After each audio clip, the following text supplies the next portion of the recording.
In this week's In-Ear Insights, let's talk about social scheduling and specifically social scheduling tool. These are tools that allow you to, among other things, schedule social media posts on major public social networks in advance so that you can schedule the next day's content, the next week's content, and not have to be sitting there at specific times of day pushing the send button on your LinkedIn profile, your YouTube profile, your TikTok account, and so on and so forth. So, Katie, when you think about social scheduling, obviously, this is a very mature market. Social media scheduling tools have been around for what, 15 years now, probably. About 15 years. Mm-hmm. What is it that you find valuable about them, and what do you look for when you're trying to figure out, is this a good tool that I should use?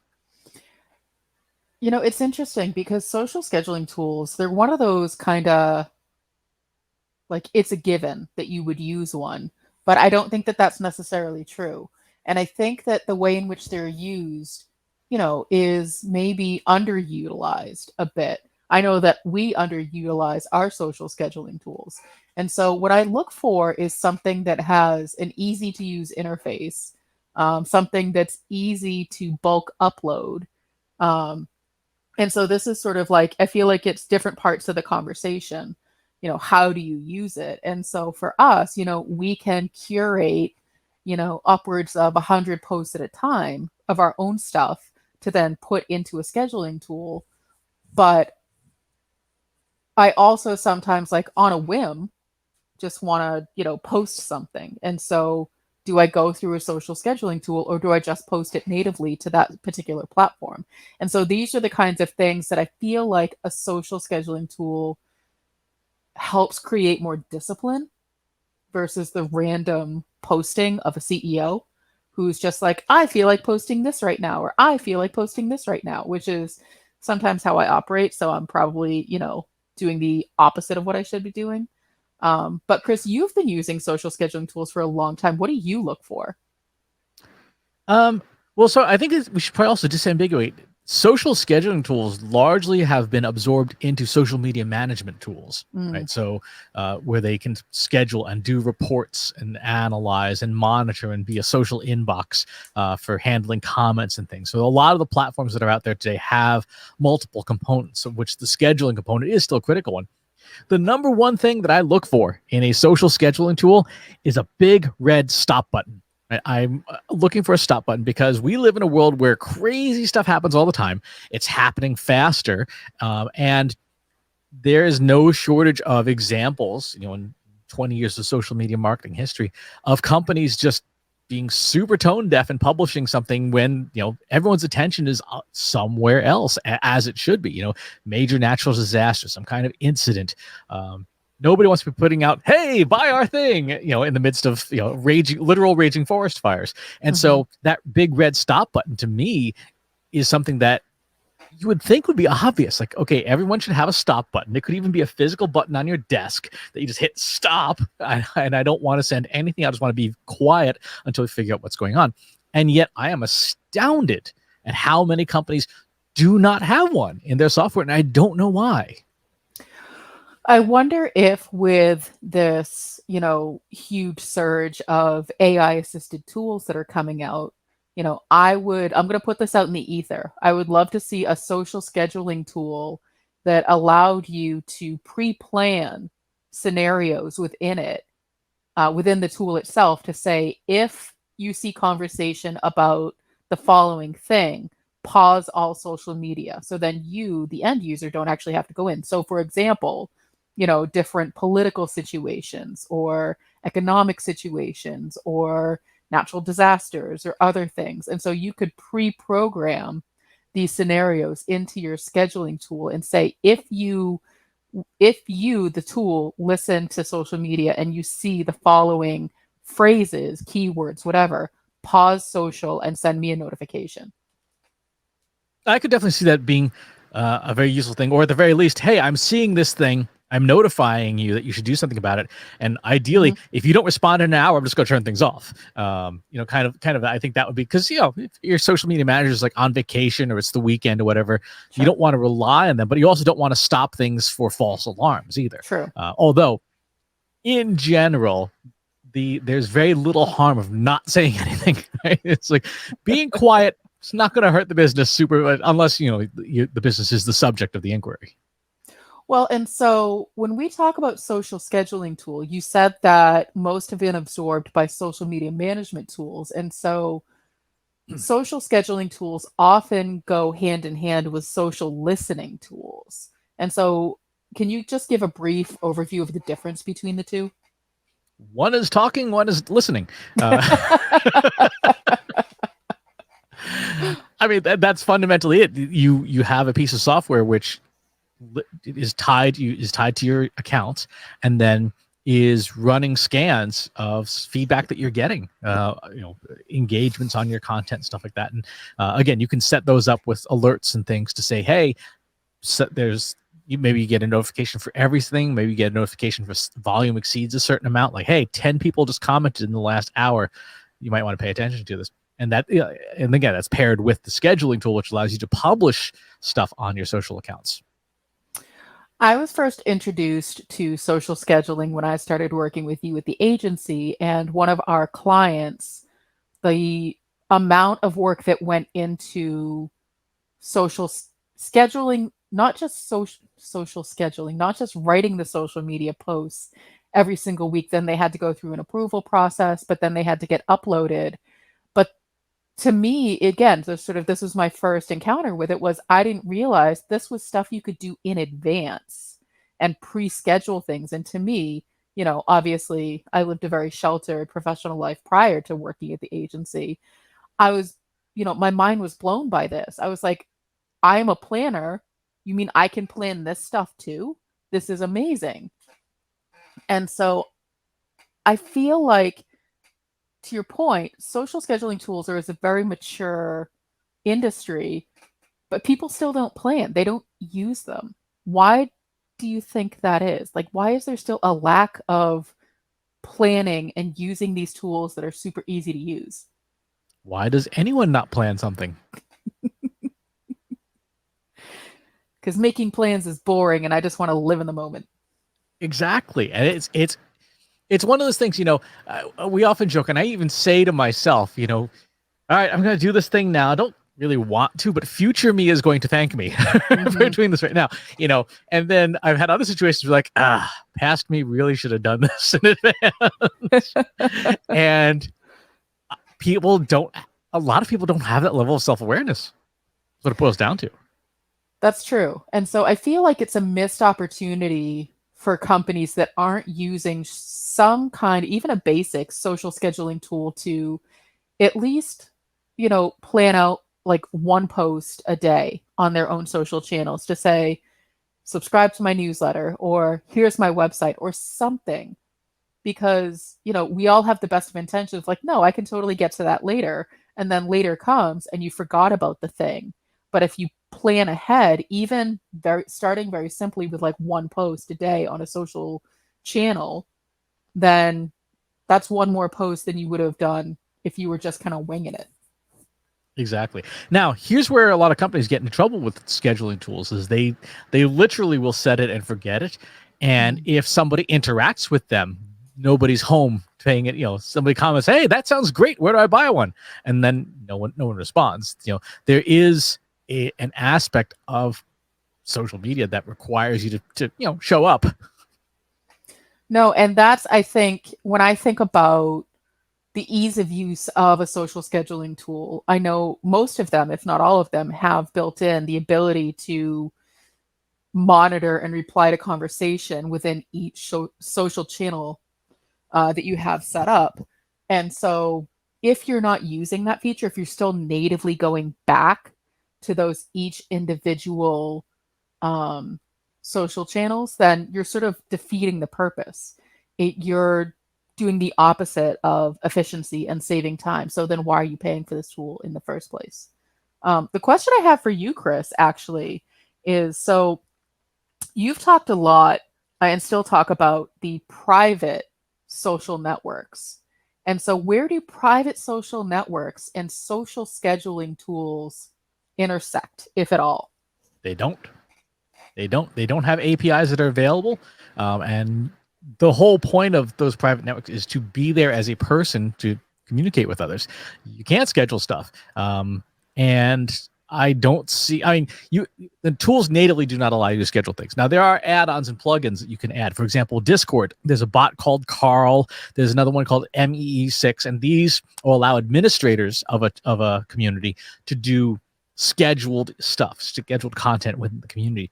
But they're still not like a social inbox. They're still not like a scheduled tool where the average individual user can schedule their responses, because it's weird, right? Imagine you're in a chat room or you're in a group text, right? And then your one family member in your group text has something scheduled, and right in the middle of the conversation, talk about tacos, and your family member says, "See you at breakfast tomorrow." Like, wow, why did you do that? Oh, that was my family group chat scheduling tool. I mean, that's effectively what you're doing, and it's just the wrong environment for that.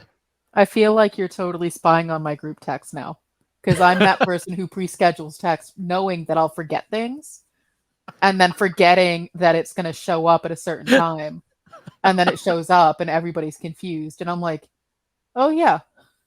So like I'm the person who does that. Because I otherwise forget. And so like we use Slack for our analytics for marketers community. And I think someone commented, it was last week maybe, you can reach our free Slack group at trustinsights.ai/analytics for marketers. And I ask a question of the day every single day at 10 a.m.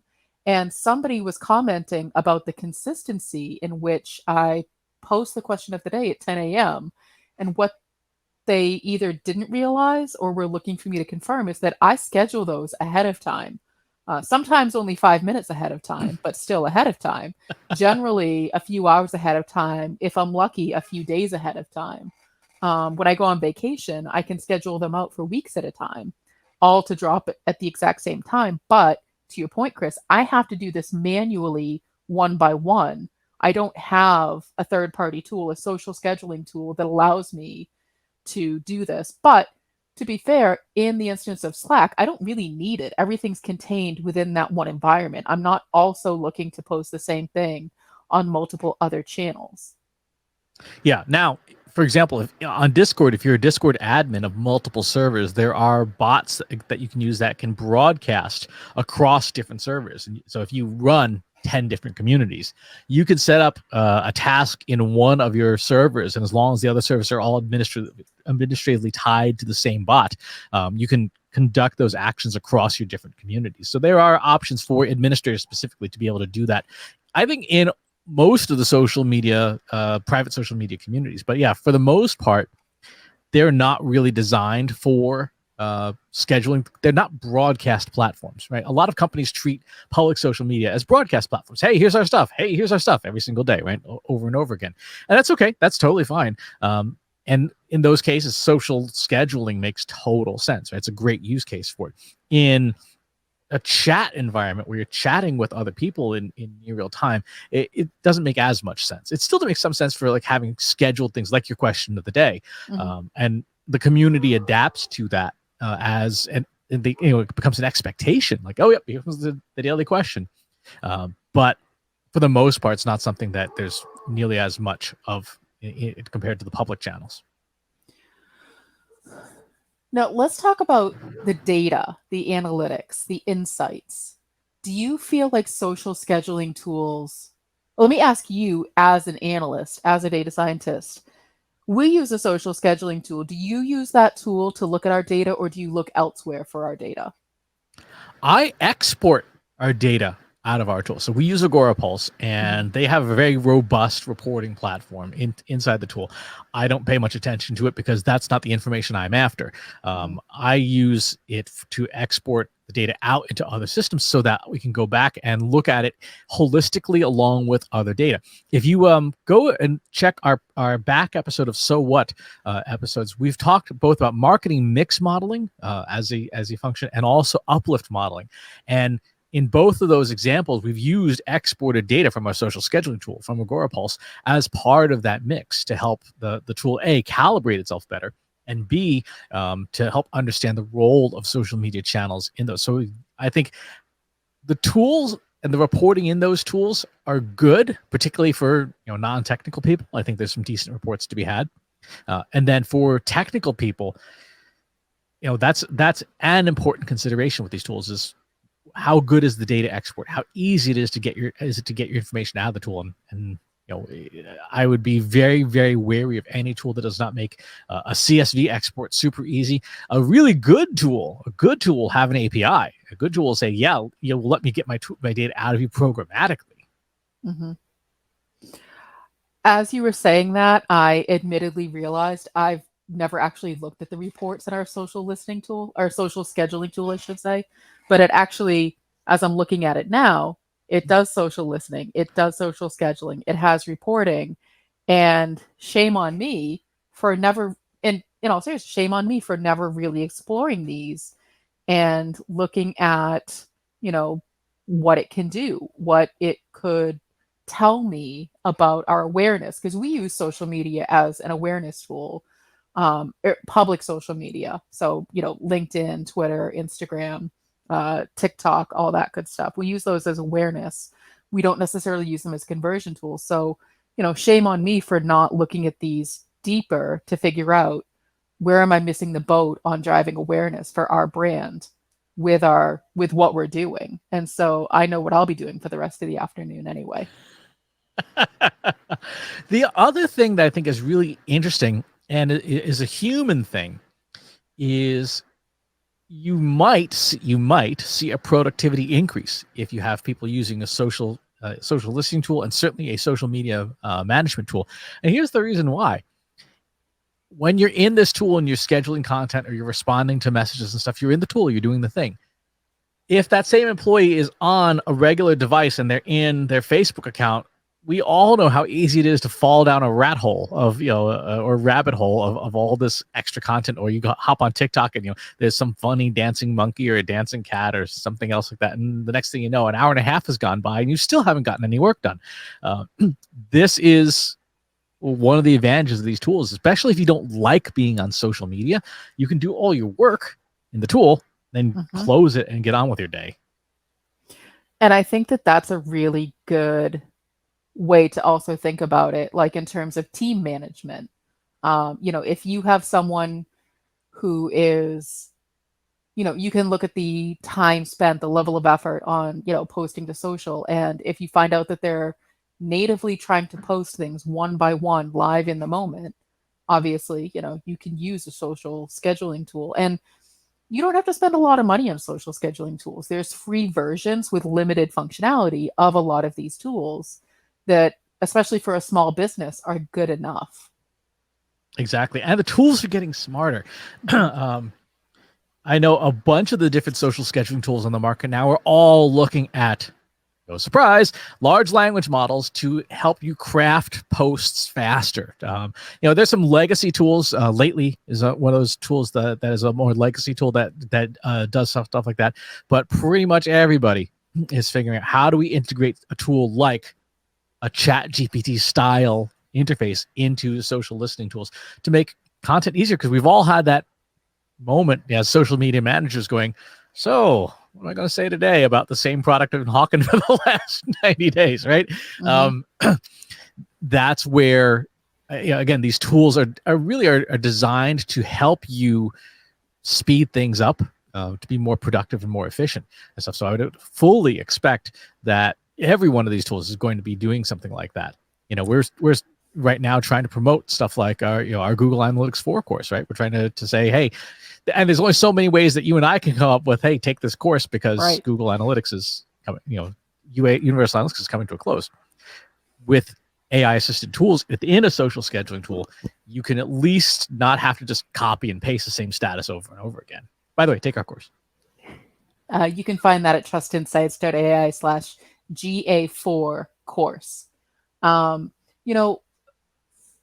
As we're talking about the intersection of large language models and these social scheduling, social listening tools, I would imagine, and there are probably some tools that are already working on this or already out there, but using the large language model to learn how you talk, and sort of, Chris, what you were saying about our past So What episodes that you can find at trustinsights.ai/YouTube, we were talking about refining a large language model, integrating that into your social scheduling tool so that when somebody does comment on one of your posts, you don't even have to be there. The tool, like you've trained it in your voice, in your style of writing, you've given it some example responses, some scenarios, sort of like you would program a chatbot. If somebody says, "What are your hours?" This is a typical response that you would get. You can do the same thing down the line with a social scheduling tool where the tool itself knows how to respond as you, so that it saves you even that much more time of monitoring. And it can, you can put in, if somebody says, "I'm frustrated, I'm upset," then you can alert me. But otherwise, just say, "Thank you for sharing. We appreciate the engagement," like whatever the thing is.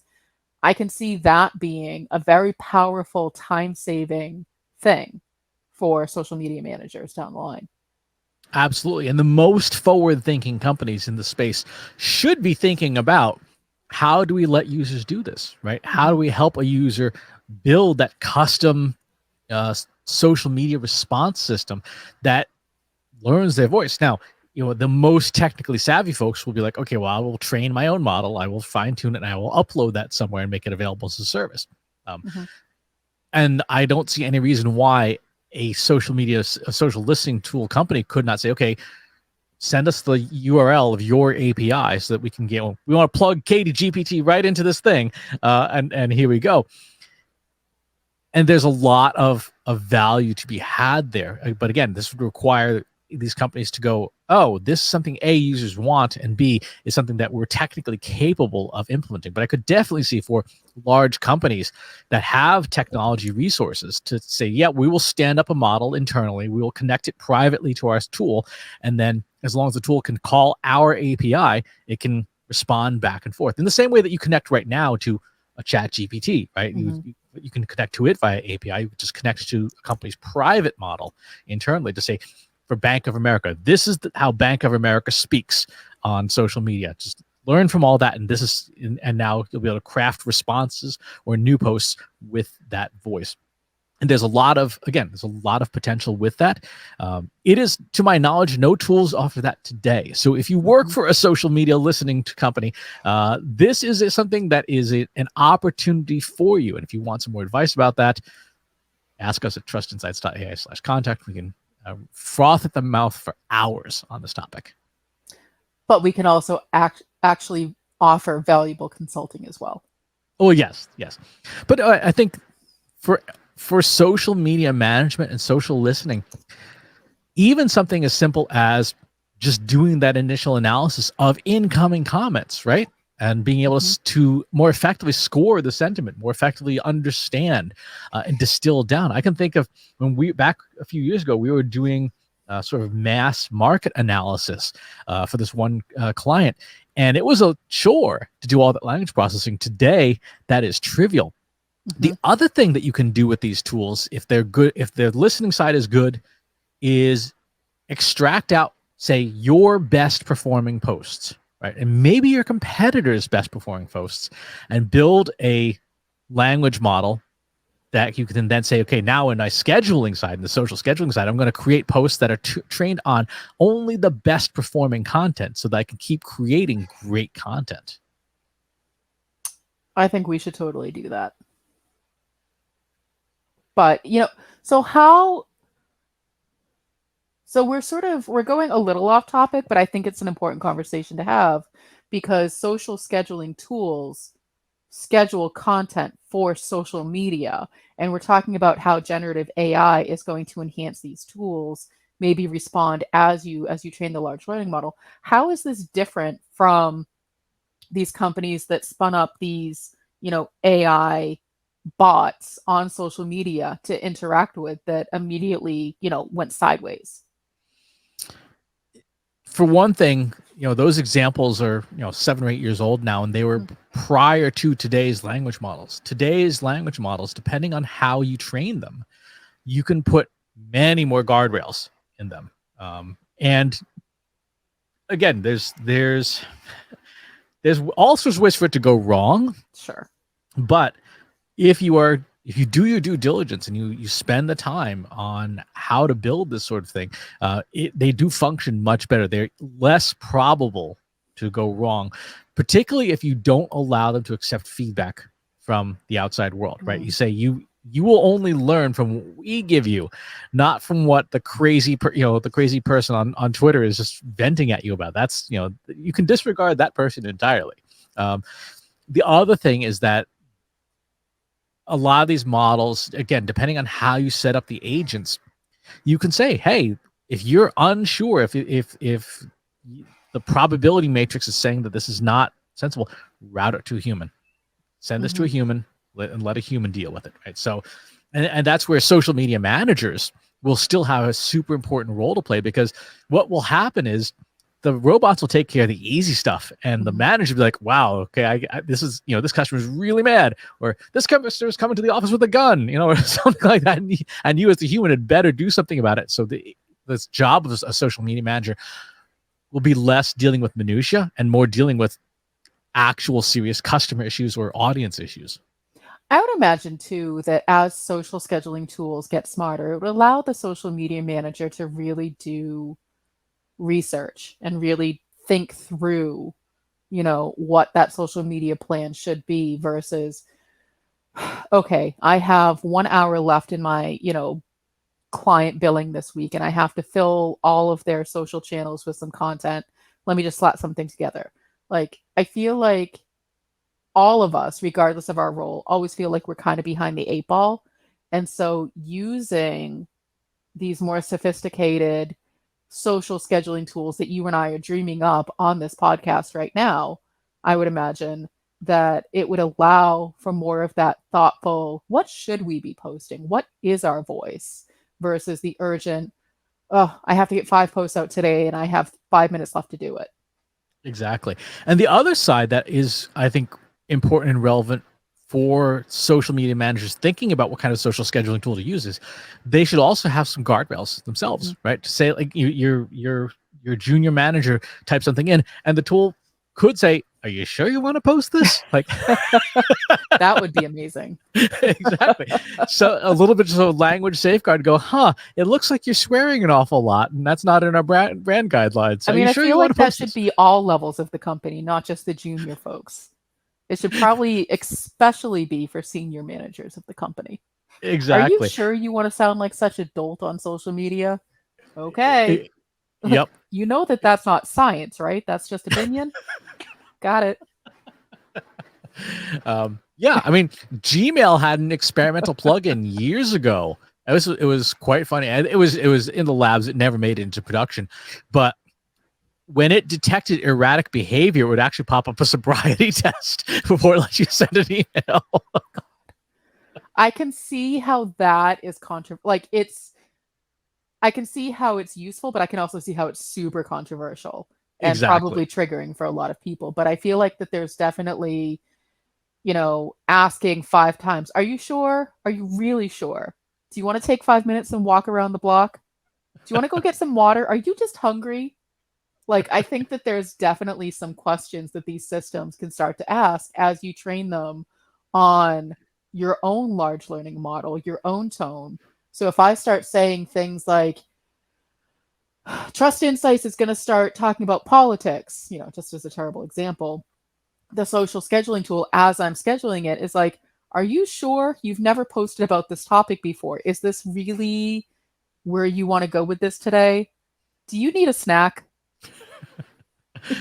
The day will come when the social schedule tool says, well, itself will say, can I talk to your manager? I just wanted to ask me if I need a snack or a glass of water, because 10 times out of 10, that's my problem. So those unfortunately don't exist yet. The social scheduling tools that are on the market right now are not that intelligent yet. But I do have faith that, again, these are all tech companies. They all can see what's happening in the news, and all of them should be thinking about how will these more advanced technologies make it into social scheduling. And for today, as a social media manager, your social scheduling tool should have the basic features. It should have a stop button. It Mhm. should have the ability to upload data in bulk to it. It should have the ability to download data in bulk from it. Some level of reporting and probably some level of listening or a social inbox that allows you to take in direct interactions that you're having that you want to participate in or not participate in. And depending on the industry you work in, you may also want to look at compliance. Like, does this Mhm. tool have audit capabilities? So when the auditors come, you just hit the auditors here button and it dumps a database file to them. Mhm. Any other things, Kate, that from today's features you would look for in a social media listening tool? Definitely an approval process. And I know a lot of them have that built in where you can put things into draft and then assign it to someone else. But with that, it needs to be not overly cumbersome. So if, Chris, I upload, 50 posts for the next couple of weeks and assign them all to you, there needs to be an easy way for you to approve all of those posts and not have to go through individually one by one and say, yes, I approve this. Okay, let me hit the next button. Yes, you're not going to do it. And unfortunately, a lot of tools right now operate that way. And it's making people like me want to abandon those tools and find something even easier because it just gets in my way of being productive. That's when I start to feel like, well, why don't I just do this natively again? Right.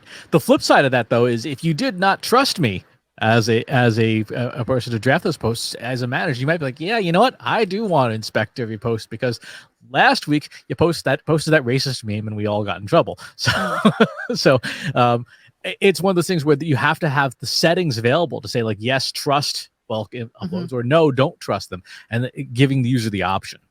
And I think that's it. Having a little bit more flexibility than some of these tools currently offer. Because right now it feels like it's an either or, and that doesn't work in every scenario. Exactly. So this week, later this week, we're going to have our bake-off with a bunch of different tools. So if you want to catch the bake-off to see kind of how we're going to evaluate these tools, just make sure you're following and subscribe to our YouTube channel, trustinsights.ai/YouTube. We'll take a look at some of the popular solutions in the market, see if they meet our requirements, help you develop those requirements and things as well. If you've got some things that you want to share about your experiences with social scheduling tools, pop on by our free Slack group. Go to trustinsights.ai/analytics for marketers, where you and over 3,000 other marketers are asking and answering each other's questions every single day. And there's only one scheduled post at a day, and that is Katie's. Wherever it is that you're watching or listening to this show, if there's a channel you'd rather have it on instead, go to trustinsights.ai/TI podcast, where we are on most other podcast platforms. And while you're there, please leave us a rating and a review. It does help share the show. Thanks for tuning in, and we'll talk to you next time.